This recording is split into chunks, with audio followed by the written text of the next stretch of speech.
bagwa mu misozi ya Iran mu ijoro ry'umwijima. None se muri tutarajya kure bita by'iyi misiri yakozwe na Iran yabashije gute guhanura indege zo mu bwoko bwa F z'abanyamerika? Zakozwe gute? Zikora gute? Ni iriya banga ryishe muri izi misire zituma zishobora guhangana n'indege zikitabashwa mu isi? Ikaze maze tukumara amatsiko kuri buri kantu kuri izi misire. Amazina yanjye nk'ibisanzwe Ndimaniragaba Alphonse. Akazi n'inshingano zanjye za buri munsi ni ugukubwira byinshi utamenye biryoheye amaso n'amatwi y'ubyumva. Ahantu waba w'ibyegeranyo aho ibisobetse urujijo bisobanuka, aho twebwe inyandiko tugasobanura ibyisobeka benshi mu kubyisobanura. Ikaze. Nyuma byari rimaze kuba dukomeje, ako kanya hatangijwe igikorwa cyo gutabara cyitwa Combat Research and Rescue CCAR. Igikorwa cyo gushakisha no gutabara abasirikare baguye ku rugamba.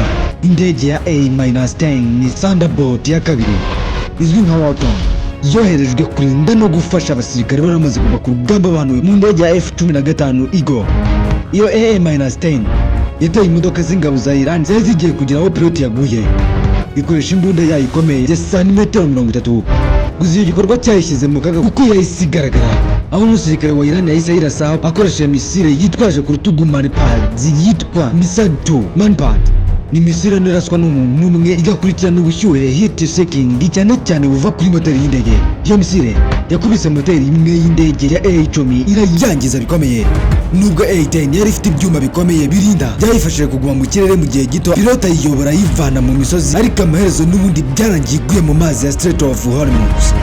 Nyuma y'ibi hatangiye igikorwa gikomeye cyo gutabara kirimo indege ya HC-130G Combat King n'amahelikopteri abiri yo mu bwoko bwa HH-60 Pavehawk. Izi ndege zagombaga kwinjira mu misozi ya Zagros nijoro zitagaragaye, aho bivuga ko bageze ku mupiloti w'indege yo mu bwoko bwa A-10 wari uri hafi ariko bagwa mu mutego. Ku ruhande rwa Iran hari imbunda ya kera y'abasoviyeti yo mu bwoko bwa Zu-23-2 yahise ibarasaho isenya imwe muri helicopter ikomeretsa abari bayirimo. Indi helicopter isigaye ya Pendro 11 niyo yagombaga kubatwara bose. Indege ya F-35 Lightning II iri hejuru yakoresheje ibisasu byayo bihambaye precision strikes iri mbere mbunda bituma bashobora guhunga bava mu maboko y'umwanzi. Nubwo helicopter yari iremereye cyane yabashije gusubira mu gihugu cya Iraq. Gusa nyuma y'ibi byose haje ikibazo gikomeye. Ni gute indege nka F-35 izwiho kwisha Lightning ishobora kurazwa? Igisubizo kiri mu bwoko bwa misile ebyiri radar guided missile zikoresha imirasire ya radari zigira ngo zibone indege heat sinking missile zikurikirana ubushyuhe buva muri moteri y'indege. Indege ya F-35 yakozwe kugira ngo idafatwa na radari, aho ifite ikizwi nka stringed technology, bivuze ko igaragara nk'akantu gato cyane kuri radari gusa ntabwo ijya yisha ku bushyuhe. Infrared search and track ni system ibona indege ikurikije ubushyuhe bwayo idakoresheje radari. Iyi akaba ari nayo mpamvu pilot atajya abona yuko yafashweho na target. Moteri ya F-35 yitwa Pratt and Whitney F-135 itanga ubushyuhe bwinshi cyane heat burn. Ibi bituma misile zikurikira ubushyuhe ziyibona byoroshye. Niyo mpamvu misile no z'igihe gito short range infrared missiles zishobora kwirasa nubwo itagaragara kuri radari zikomeye nka S-400 missile system. Kubera ko system ya infrared search and track IRST idashobora gukurikirana igendeye ku mirasire nka radari, pilote w'indege ya F-35 Lightning II ntiyabasha kubona ko yafashweho target kuko bigenda kuri radari. Ibi bivuze ko indege ishobora kuba iri gukurikiranwa n'umwanzi atabizi. Ariko misile ifata target gute? Iyo misile ikurikira ubushyuhe infrared guided missile igenda ishakisha ubushyuhe bwinshi buva muri moteri y'indege. Ku ndege ya F-35 moteri yayo ikomeye cyane yitwa Pratt and Whitney F-135 itanga ubushyuhe bwinshi heat signature, aho misile yimaze gufata ubushyuhe ihita ikurikirana by'ako kanya. Gusa nanone kandi F-35 ntabwo bivuze ko ibitabonye neza ko yagabwe igitero, kuko ifite system yitwa Distributed Aperture System DAC. Ni kamera 6 za infrared zashyizwe ku mpande z'indege hose zituma pilote abona ibintu byose bimuzengurutse muri dogere 360. Iyi system ibona ubushyuhe bwa misile iri kuza rocket motor heat ikahita itanga umuburo ku mupilote. Iyo misile imaze kuraswa intambara ihita ihinduka isiganwa ry'ubugenge cyangwa se race of physics. Pilote agomba gukora ibintu bibiri icyarimwe: gukora high G evasive maneuverance, ni ukuvuga guhindura icyerekezo cy'indege vuba cyane ukoresha imbaraga nyinshi mu ishusho ya G force kugira ngo misile yobe. Kurakura fires ni utwuma twaka cyane dukoze mu byuma nka magnesium dutanga ubushyuhe buruta bw'indege. Intego ya flyers ni ukuyobya misile kugira ngo ikurikire ubushyuhe bwazo aho gukurikira indege nyirizina. Ariko hari ikibazo gikomeye cyane. None niba misile yegera indege cyane, light or radius, niyo yayoba gato ishobora guturika. Proximity fuse ni ubukaba uburyo butuma misile iturika igeze hafi y'indege ahubwo itayikozeho. Muri iryo turika ibice byayo n'umuvuduko w'iturika shockwave ishobora kwangiza ibice by'indege, control surface, posting yayo ya strings cyangwa systeme y'imbere mu ndege. Ibi bisobanura impamvu F-35 ishobora kwangirika ariko igakomeza ikagwa neza emergent landing aho gusenyuka bya burundu isenyukiye mu kirere. Ku bijyanye n'intwaro Iran ishobora kuba yarakoresheje, harakekwa misile yitwa 358 missile cyangwa CA-67 missile. Iyi misile ya 358 irihariye cyane hagati ya drone zikunze kwitwa kamikaze na misile isanzwe igenda buhoro subsonic. Ishobora kugera izenguruka mu kirere mu buryo bwo kwandika umunani, igategereza kugeza ibonye target yayo. Iyo ihujwe na network ya IRCT iri ku butaka, ishobora kurasa indege nka F-35 itigeze ibonwa na radari. Ibi byose bihindura uburyo abantu batekerezaga intambara, aho mbere batekerezaga indege za 5 generation nka F-35 zitagerwaho na misile iyo ariyo yose. Ariko bigaragara ko infrared detection ishobora kuziga gusiza imisile zifite aho zigarukira, ntizishobora kugera kure cyane ahubwo zoherezwa mu kirere zikaguma hamwe zitegereje target yayo. Ariko kuki Leta Zunze Ubumwe za Amerika ikomeza gukoresha F-15 iyi strike igo cyane? F-15 ni bomb strike, indege itwara ibisasu byinshi cyane, ishobora gutwara GBU nyinshi cyangwa ibisasu bito small diameter bombs bikoreshwa mu kurasa target zigenda mobile targeting nka missile launchers.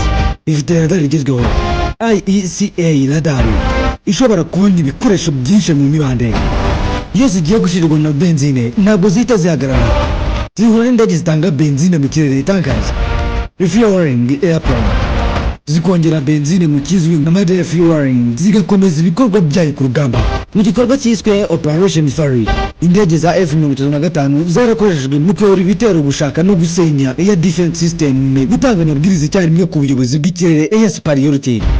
Nubwo Leta Zunze Ubumwe za Amerika yigaruriye ikirere hafi ya cyose, ikibazo kigihari ni systeme nka S-300 missile system zari zikiriho zishe mu gihugu cya Iran. Ku ndege nka F-15 niyo yakubitwa rimwe gusa na misile ishobora kwita isenyuka, akaba ari niyo mpamvu batashakaga gushyira ubuzima bw'abapiloti mu kaga. Mu gutangira urugamba kugira ngo batere igihugu cya Iran, Leta Zunze Ubumwe na Israel bakoresheje amayeri akomeye y'amato manini nka USS Abraham Lincoln na USS Gerald R. Ford, aho misile ziva mu mazi submarine missile. Ibi bisasu bya string bombers n'indege zo mu bwoko bwa F-35 akaba aribyo byakoreshejwe cyane muri iyi ntambara, bakoresheje uburyo bwitwa time on target TOT. Ibi akaba ari igihe ibitero byose biba bigomba kugera ku ntego icyarimwe nubwo biba byaturutse ahantu hatandukanye. Ibi byatumye ibisasu byose bigera ku migi icyarimwe, bigatera shock and away, guhahamura umwanzi bya burundu. Ikindi cyakozwe ni electronic warfare na cyber attack, aho bashyize amakuru y'ibinyoma kuri radari za Iran systeme nka Bafar 373 zikarangara, aho banakoresheje utudege twitwa ADM 160 Mark. Utu tudege tuba tugaragara nk'indege nini kuri radari, bigatuma umwanzi yibwira ko hari igitero kinini kiri kuza. Ibi byafunguye inzira ku ndege za Strings zinjira muri Iran zitabonwe. Mu gusoza, F-35 ishobora kuraswa na misile zikurikirana ubushyuhe fired na maneuverers, akaba byo birinda ari uko iyo misile yigeze hafi. Gusa kugeza kuri ubu izi ndege ziracyafite uruhare runini kuri iyi ntambara iri kubera mu burasirazuba bwo hagati. Nanone iri guhinduka cyane kubera infrared system kandi nta bwirinzi butagira intege nke. Buri gihe dushimishwa no kuba turi kumwe namwe. Hano ufite igitekerezo, ikibazo cyangwa inyunganizi, ni ukuri amarembo buri gihe ahora afunguye, twandikira muri comment. Amazina yanjye nk'ibisanzwe Ndimaniragaba Alfront. Akazi n'inshingano zanjye za buri munsi ni ugukubwira byinshi utamenye biryoheye amaso n'amatwi y'ubyumva. Nk'ibisanzwe waba w'ibyegeranyo aho ibisobekejwe bisobanura, aho twebwe inyandiko tugasobanura ibyisobeka benshi mu kubyisobanurira. Naho mu biganiro byacu bitaha, ciao ciao.